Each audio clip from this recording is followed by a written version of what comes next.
Bom dia pessoal, vamos lá começar a nossa primeira aula do curso de Biofarmácia, nessa aula intitulada Propriedades Físico-Químicas dos Fármacos e o Sistema de Classificação Biofarmacêutica.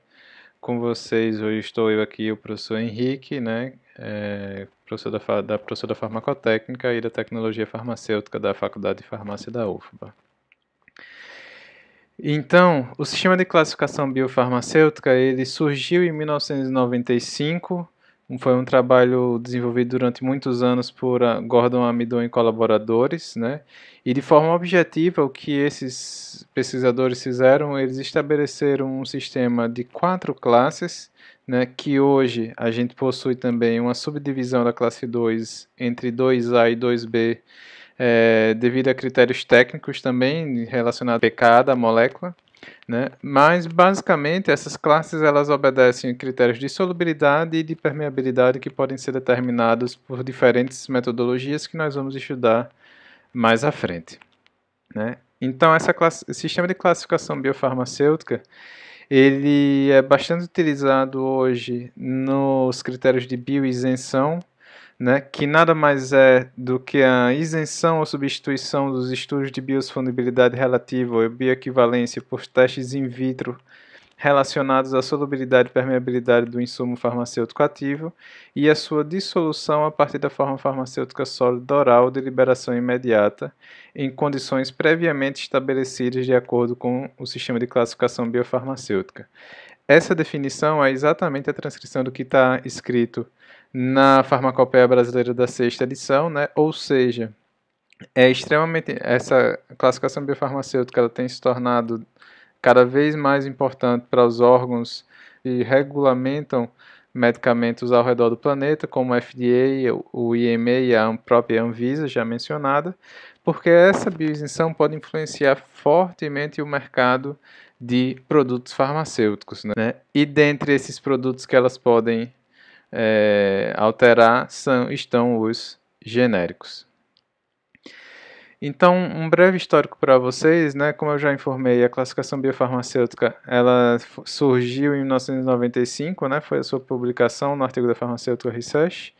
Nos anos seguintes, os órgãos de regulamentação da área de medicamentos, né, estabeleceram guias, né? Então vejam que nós temos um guia da FDA já em 1995, um guia do EMA em 2010, um guia da Organização Mundial da Saúde em 2015.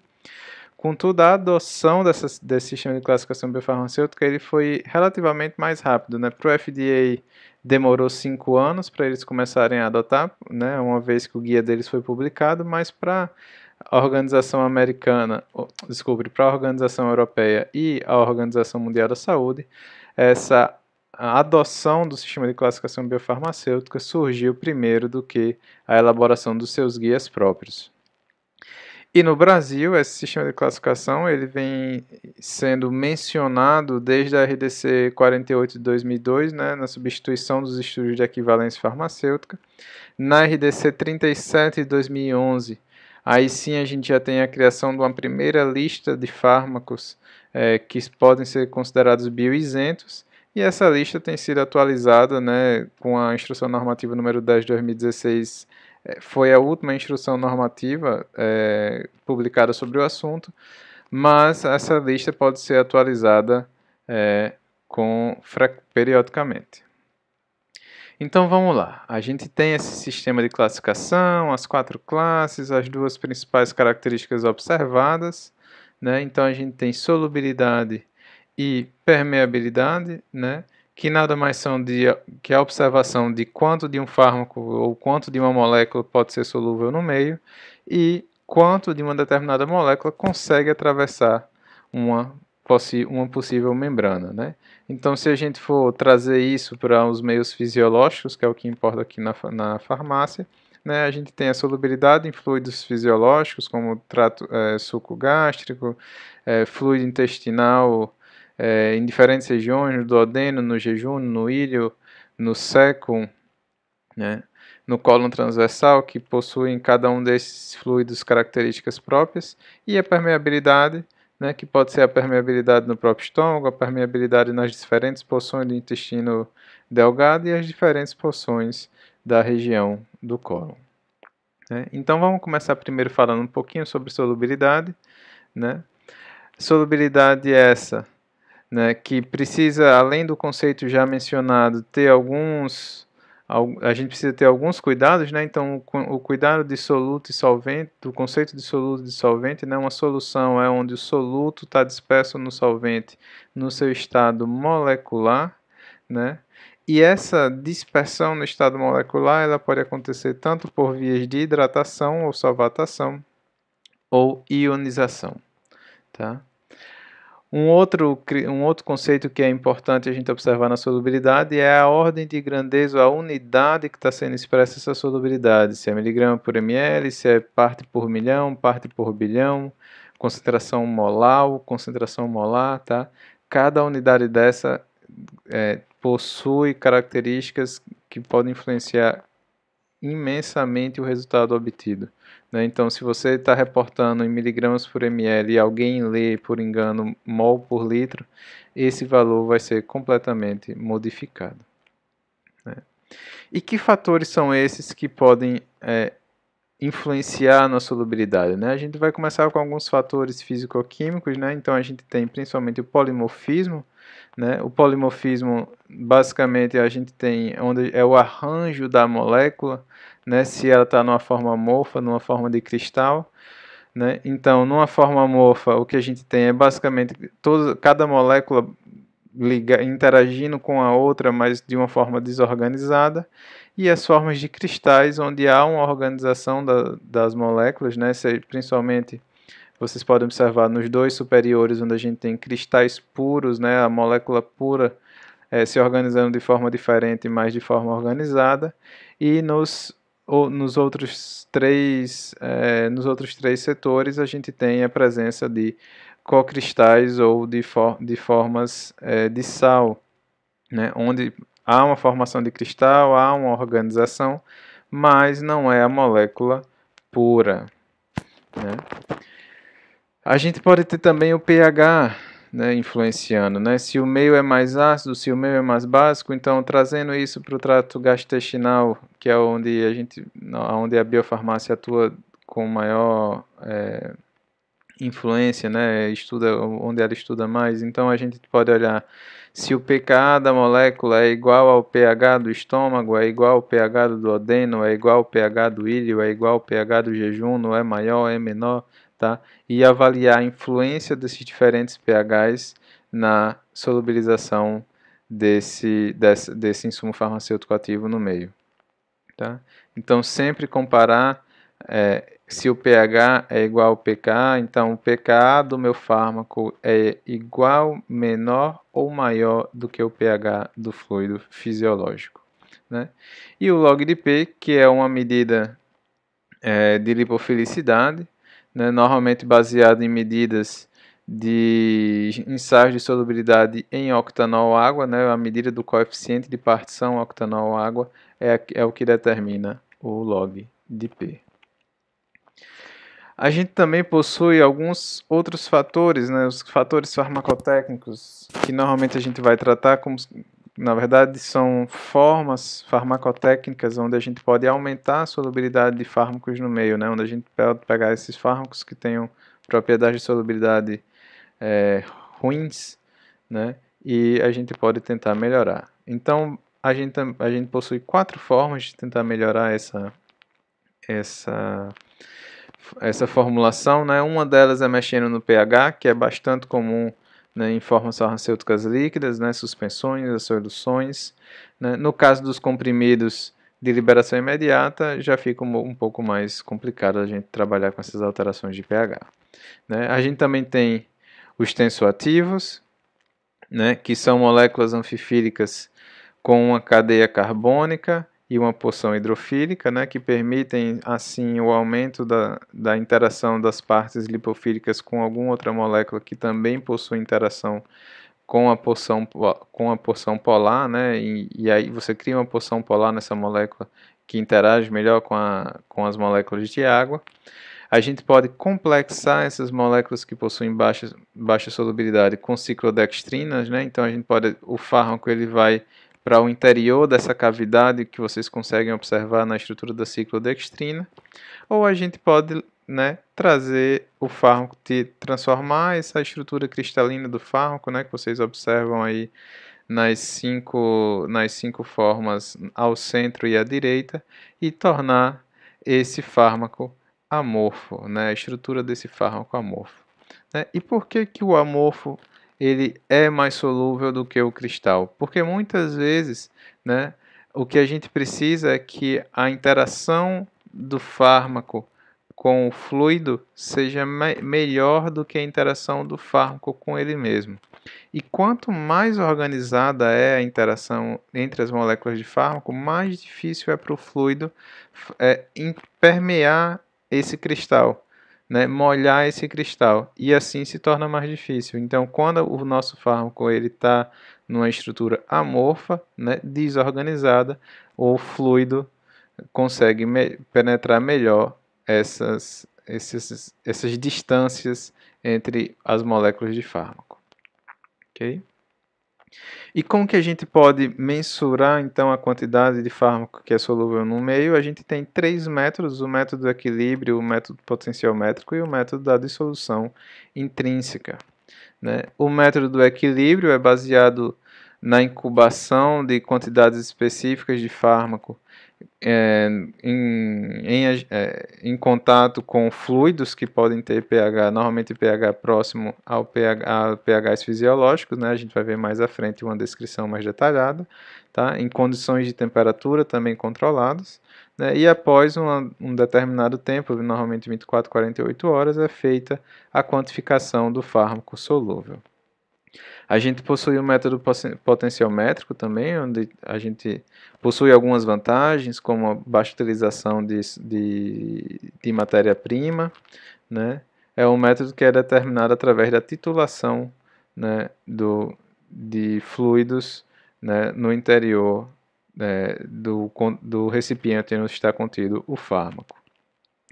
E um último método, né, a dissolução intrínseca, onde a gente vai realmente utilizar o dissolutor, não necessariamente com esse aparato que vocês estão vendo aí, não são com essas pás, tá? Essas estruturas metálicas, né? É um aparato diferente, é uma estrutura metálica diferente, tá?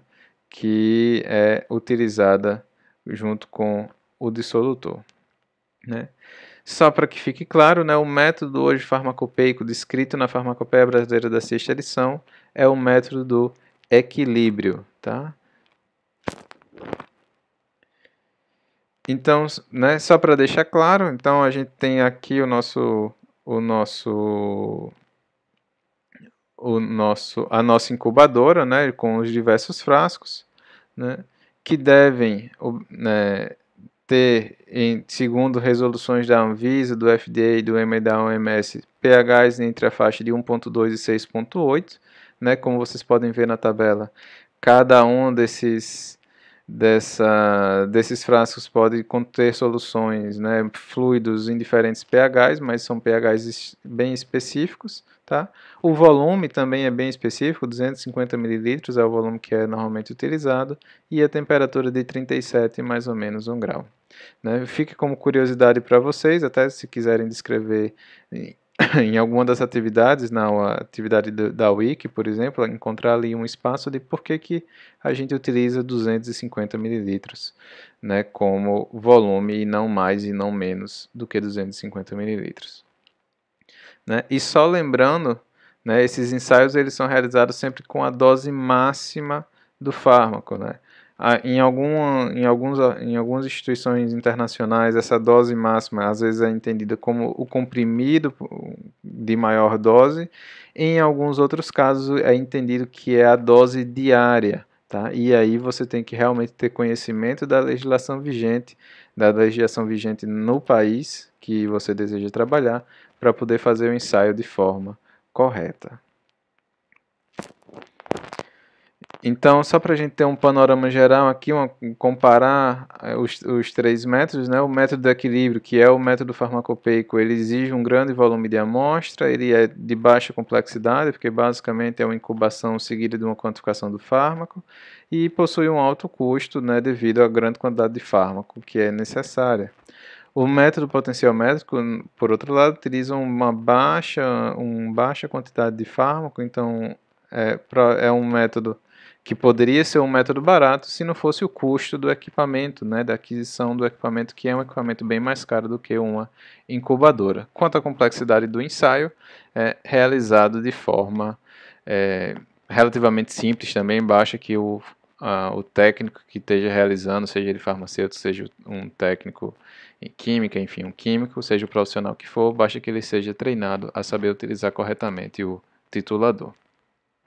Já o método de solução intrínseca, né, é um método também que exige uma quantidade de amostra enorme, tá? Utiliza uma quantidade de fármaco por muitas vezes maior do que o método do equilíbrio, né, do que o método farmacopeico, de acordo com a farmacopeia brasileira, e uma técnica de complexidade média, porque também exige que o profissional saiba utilizar de forma correta o aparato e o equipamento em si do dissolutor. Tá? Então, ao final, ele possui um alto custo, porque o equipamento é caro, o dissolutor é caro e a amostra é cara. Tá? Então, dentre os métodos, talvez a dissolução intrínseca seja aquele que seja menos recomendável para quem quer utilizar algo de baixo custo, mas ele é interessante porque já simula bem as condições que serão utilizadas posteriormente para os medicamentos. Tá. Falando um pouco mais, né, então, quais são os resultados que a gente espera, né? A gente falou do fármaco, falou das condições que esse fármaco precisa apresentar, de solução, que ele precisa se dissolver em 250 mililitros, lá no caso do método do equilíbrio, né? E no caso do medicamento, né? O que o medicamento que vai ser bioisento, né, no final, porque o fármaco é bioisento, então o medicamento que vai ser produzido, ele não precisa apresentar uma série de testes, segundo a resolução brasileira, a 37. Então, se espera que algumas propriedades, né, algumas características sejam possuídas, né, sejam parte daquele medicamento. Então, no caso da Anvisa, por exemplo, a gente tem que o medicamento ele deve ser de classe 1, tá? Todos os medicamentos da lista da Anvisa, em teoria, são medicamentos de classe 1. Né? Aí a gente, né, depois pode observar quais são os critérios que a Anvisa utiliza para classe 1. Né? Vocês podem ter no Moodle um link para monografias da Federação Internacional de Farmácia e vocês podem analisar, observar que alguns desses fármacos, segundo a monografia, são de outras classes, mas que na Anvisa aparecem na lista de fármacos bioisentos. Tá? Então, a Anvisa, né, exige que seja feita, que a metodologia de dissolução seja feita ou no aparato sexto ou no aparato par, tá, com diferentes velocidades. O volume final da cuba são 900 mililitros e o pH da dissolução deve variar entre 1.2, 4.5 e 6.8. Tá? Na verdade, são ensaios que devem ser realizados em todas essas faixas de pHs, ou seja, 3 ensaios com N de diferentes replicadas em pH 1.2, em pH 4.5 e em pH 6.8. Tá? E aí, para se a gente observar no FDA, na Organização Mundial da Saúde e no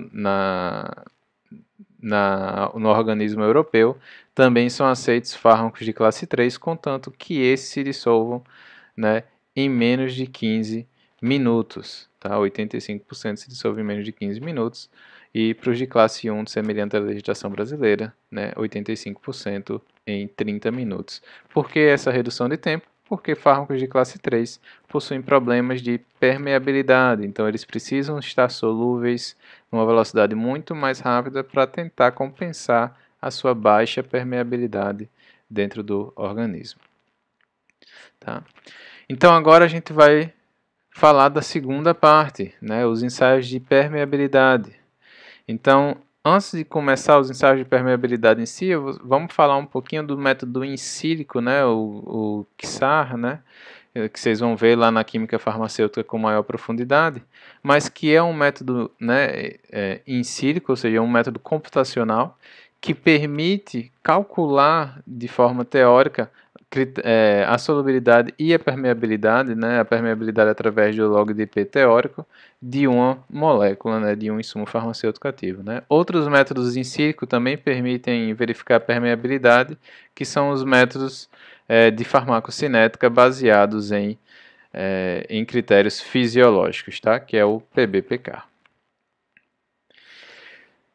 Então, partindo para os ensaios, né, experimentais, né, a gente tem o primeiro ensaio que é utilizando um acessório chamado Transwell. Para aqueles que já fizeram cultura de célula, tá? Imaginem que essa estrutura branca é um poço de uma placa de cultivo de células, onde você adiciona esse acessório laranja na superfície, né? Ele não toca o fundo do poço, né? E o cultivo das células, principalmente células da linhagem Caco2, é realizada no topo desse acessório. Então você cria sobre esse acessório uma camada de células, né? E aí você realiza o ensaio a fim de quantificar a quantidade de fármaco que está na porção do acessório, né? O meio de cultura que está na porção superior à das células e quanto daquele fármaco a partir do tempo consegue atravessar essa camada de células e chegar até a outra porção, a porção inferior a esse acessório alaranjado. Um outro teste que pode ser realizado é se utilizando das câmaras de Using. Tá? É um método ex vivo e vocês vão entender já já o porquê. Tá? Essa técnica ela é bastante interessante porque ela permite controlar não somente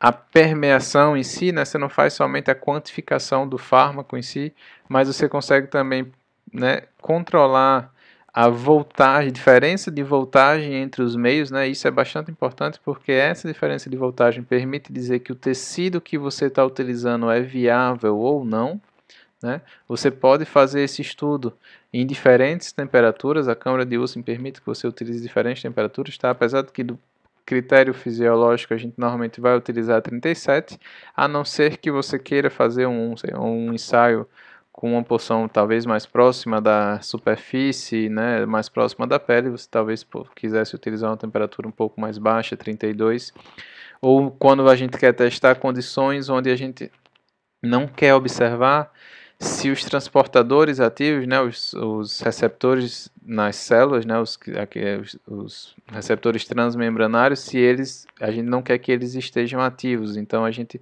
vai para uma temperatura de 4 graus. Né? E aí o interessante dessa tecnologia, né, desse ensaio, é que ele permite a utilização do tecido em si, não de uma camada de células. Então a gente consegue estudar com uma estrutura com uma complexidade bem maior, tá? E avaliar cada um desses receptores. A gente pode utilizar substâncias que a gente sabe que são bloqueadores de diferentes receptores, né? Receptores de tipo PGP, BCRP, que são bombas de efluxo, né? Ou seja, elas diminuem a quantidade de fármaco que é absorvido, e a gente pode também bloquear os transportadores de peptídeos, os transportadores de ânions, os transportadores de cátions, né, que são normalmente transportadores, né, que aumentam a quantidade de molécula que consegue permear o meio. Tá? Então é uma técnica bastante interessante, né? E só lembrando, a gente pode tentar bloquear todos esses receptores de uma única vez e observar somente também o que é que passa através desse espaço entre duas células, né? Também chamado de zonas de oclusão, né? Onde quando a gente utiliza temperaturas de aproximadamente 4 graus Celsius. Outro método, né, e aqui a gente já vai partir para os modelos animais, né, é a utilização dos métodos in situ, né, principalmente a perfusão. Né, aqui a gente vai fazer uma simulação num camundongo, né, num modelo de roedor. Tá? Então a gente tem ali o trato gastrointestinal do roedor. Né, a gente vai colocar clips, né, para delimitar uma determinada região, seja do intestino, seja do cólon, né? Aqui a gente tem a representação da região intestinal, né? A gente injeta no início daquela porção uma solução que contém o fármaco dissolvido, né? E a gente coleta no final dessa porção, né, que foi isolada um volume onde a gente possa realizar a quantificação do fármaco, né? Em alguns casos, algumas vezes é realizado também a coleta de sangue, mas não é comum nos métodos de perfusão esse tipo de abordagem, porque às vezes muitas vezes, né, o animal está sob efeito de outras, né, de tranquilizantes, enfim, de outras moléculas, né, que estão afetando o seu metabolismo. Tá? O mesmo procedimento ele pode ser realizado em humanos. Okay? E a gente tem um método, né, vamos dizer assim, a metodologia que mais se aproxima do real, que é o ensaio farmacocinético em si, né, onde a gente utiliza de todo o animal, né, não somente uma porção.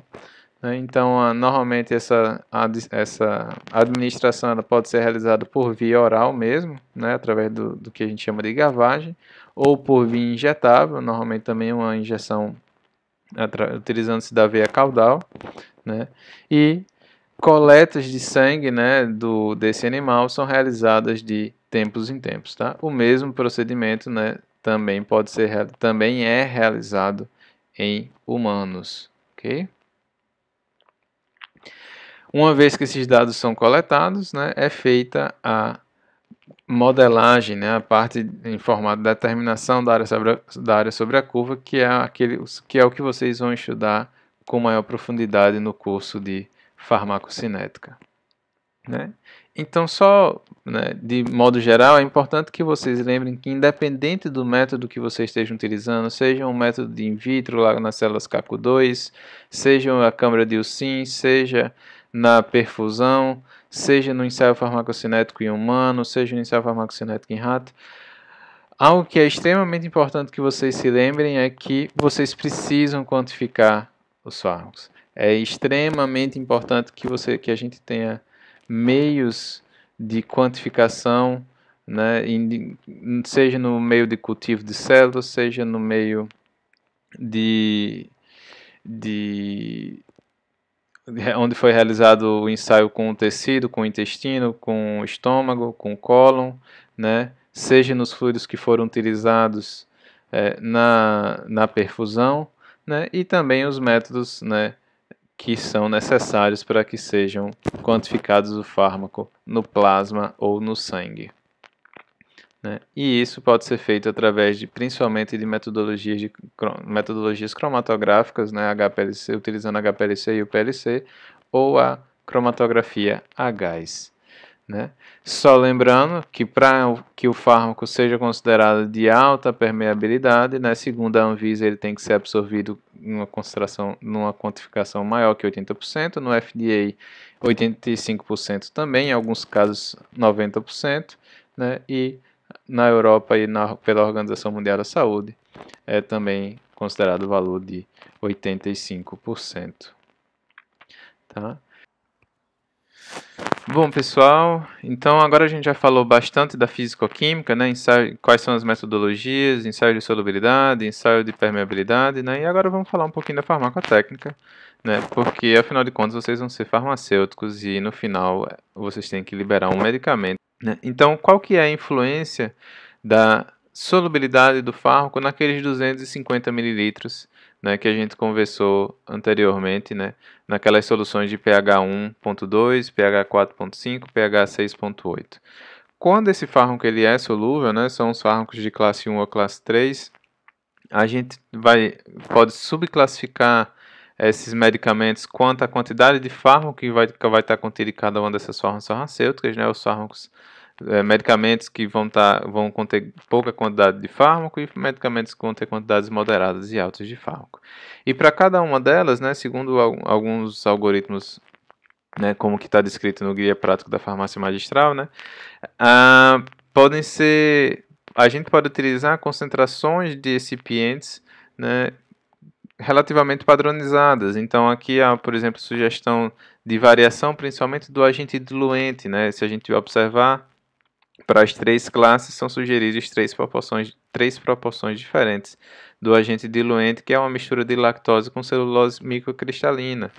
Para aqueles que têm um pouco menos de experiência na área, né, a gente sabe que lactose ela dissolve bem mais rápido do que a celulose microcristalina, né, normalmente considerada até insolúvel em muitos meios. Então, por que a gente utiliza a celulose microcristalina como diluente para um fármaco de classe 1 ou classe 3? Né? Primeiro porque ela é barata, ela realmente tem uma boa ação de diluente, né? Que é aquela ação de dar peso e boa homogeneidade, porque é um pó que possui boas propriedades de fluxo, né? Assim como a lactose, né? Mas ela promove então uma diminuição da velocidade de dissolução dessa forma farmacêutica, né? Então, quando a gente tem fármacos de baixa dose, né, ali abaixo de 50 miligramas, a gente pode estar tratando de fármacos que possuem uma alta potência, uma janela terapêutica mais estreita. Então é interessante que esses fármacos eles sejam liberados rapidamente. Então por isso a gente poderia sugerir então essa mistura de lactose 75% e celulose microcristalina 25%, porque seria uma mistura que dissolveria mais rápido. Por outro lado, quando a gente tem os fármacos de alta, né, que vão estar lá em alta dose, né, então provavelmente possuem uma janela terapêutica mais larga, essa proporção ela é invertida. Então a gente tem 25% da lactose, 75% da celulose microcristalina, e isso acontecendo porque a gente pode ter então uma liberação mais lenta desse fármaco e mesmo assim ter o efeito desejado. Por último, mas não menos importante, é sempre interessante observar se há realmente uma compatibilidade entre os recipientes, porque não adianta nada você seguir, colocar 25% de lactose, 75% de celulose microcristalina ou alguma das outras proporções aqui mencionadas, mas no final esses componentes não são compatíveis com o fármaco que está sendo utilizado, né? E aí, para isso, a gente pode desenvolver estudos de estabilidade, né? Normalmente na farmácia de manipulação, estudo de estabilidade de curto prazo mesmo, ou a gente pode fazer parcerias com institutos, com outras farmácias que possuem uma estrutura maior, algumas indústrias também que fornecem esse serviço de desenvolvimento de formulações, de bases, né? Então essas parcerias podem ser interessantes. E uma vez que é observado que não há nenhum problema com a formulação, ela está ok, ela pode ser liberada, e caso, né, seja observado algum tipo de incompatibilidade, então esses recipientes devem ser substituídos, né, para que a gente possa estar liberando a forma farmacêutica completa. Então a gente falou um pouco, né, dos fármacos que são solúveis, agora vamos falar um pouco dos fármacos que não são solúveis, né, onde aquela característica de permeabilidade então vai ser muito mais importante. Principalmente para os de classe 4, que além da baixa solubilidade, possuem baixa permeabilidade. Então, esses fármacos normalmente estão contidos em formas farmacêuticas, né, que não são de uso oral, né, não vão ser, por exemplo, cápsulas e comprimidos, porque eles não são absorvidos. É claro que hoje no mercado, principalmente do ponto de vista industrial, a gente já tem fármacos de classe 4 que são administrados por via oral, né, mas utilizando nanotecnologia, utilizando tecnologias extremamente recentes e caras quando a gente vai tratar então da possibilidade de produção desse tipo de formulação dentro de uma farmácia de manipulação, né? E quando a gente tem então fármacos que possuem um certo tipo de solubilidade, mas que possuem baixa permeabilidade, a gente tem os fármacos de classe 2, né? Desculpe, quando eles possuem, então, baixa solubilidade, mas uma alta permeabilidade, a gente está falando, então, dos fármacos de classe 2, né? Que vão ser, então, também subdivididos em três faixas, né? De baixa, moderada e alta dose, semelhante aos fármacos de classe 1 e classe 3, né? Mas aqui a gente tem então a sugestão da utilização de diferentes recipientes em diferentes concentrações. Vejam que o que a gente quer nessa formulação agora é que a gente tenha um aumento da solubilidade desses fármacos de classe 2. Né? Então a gente utiliza uma concentração maior de agentes molhantes do que o que era sugerido nos medicamentos que continham fármacos de classe 1 e classe 3, né, e a gente vai utilizar também concentrações maiores, né, de desintegrantes, né. Então é sempre bom que é aquele recipiente responsável, né, pela desintegração daquela forma farmacêutica, né, diminuição do tamanho das partículas, né, que estão ali dentro daquele produto, né? E uma vez que essa formulação tenha sido escolhida, né, é feita então um estudo de compatibilidade dos recipientes, também feito um estudo de estabilidade, né, mínima para que ele possa ser dispensado por uma farmácia de manipulação ou um estudo completo no caso das indústrias, né? E caso não seja verificado nenhum problema com essa formulação, né, é feita a liberação para a sociedade desses medicamentos, né? Então aqui para vocês seria o algoritmo completo, né? Também com a adição de uma nova classe ali na classe 2, né, para muito alta. Algumas observações devem ser, né, sempre feitas, né? Então, né, a gente precisa ter bastante cuidado quando a gente vai falando de solução, solubilidade e dissolução, né? Os fármacos, a gente faz ensaios de solubilidade, mas com os medicamentos a gente faz ensaios de dissolução, né? Qual é a diferença entre o conceito e a prática, né?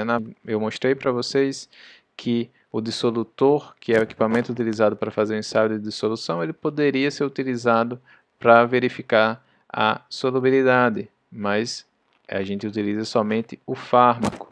Quando a gente utiliza a forma farmacêutica, né, o medicamento em si, a gente faz ensaio de dissolução. Quando é só o fármaco, mesmo utilizando o dissolutor, é um ensaio de solubilidade, né? E aí eu trago para vocês aqui algumas perspectivas para vocês terem noção de quanto essas classificações, né, esses sistemas mais objetivos para classificações de medicamentos e de fármacos, eles são interessantes, né? A gente tem atualmente um sistema de classificação biofarmacêutico e arranjo de fármacos, onde não é utilizada a permeabilidade do fármaco, mas sim o metabolismo desse fármaco, né? Esse fármaco é altamente metabolizado, né? Pouco metabolizado, e assim são determinadas as 4 classes, segundo a BDDSCS, né? E existe também, né, uma classificação que juntou todas as duas classificações, né? Tanto a classificação biofarmacêutica lá de 1995, como esse sistema de classificação biofarmacêutica de arranjo de fármacos, né, que foi depois desenvolvida por Leslie Bennett e colaboradores.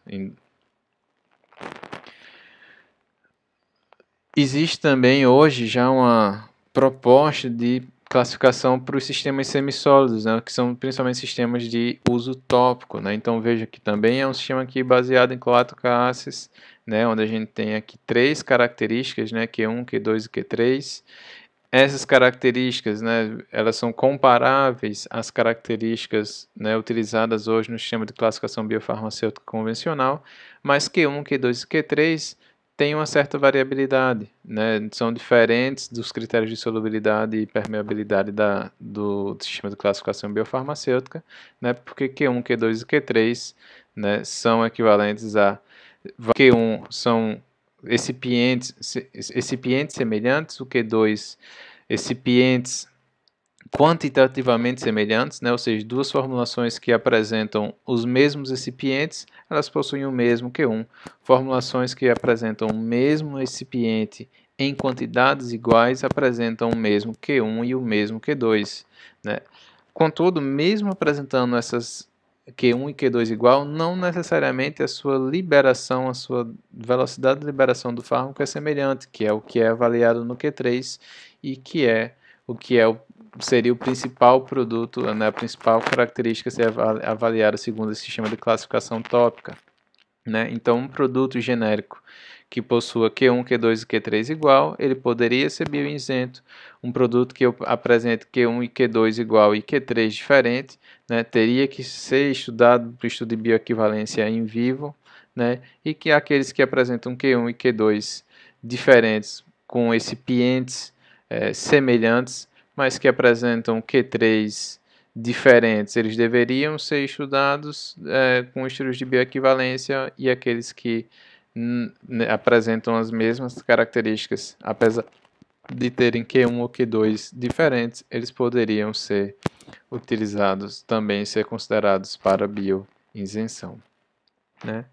E eu agradeço a atenção de vocês, espero que vocês tenham podido aprender um pouco sobre as propriedades físico-químicas de fármacos e sistema de classificação biofarmacêutica, né? Se vocês tiverem dúvidas, entrem lá no fórum, perguntem. Se vocês tiverem dicas para atualizar essa aula também, vão lá no fórum, né, e colaborem também, né? Se vocês quiserem, em um segundo momento, ajudar o professor também a fazer uma aula mais interessante e mais interativa, né, também fiquem à vontade para contactar, seja no fórum, seja por e-mail, né? E desejo para vocês um bom final de dia, de tarde, de noite e até a próxima.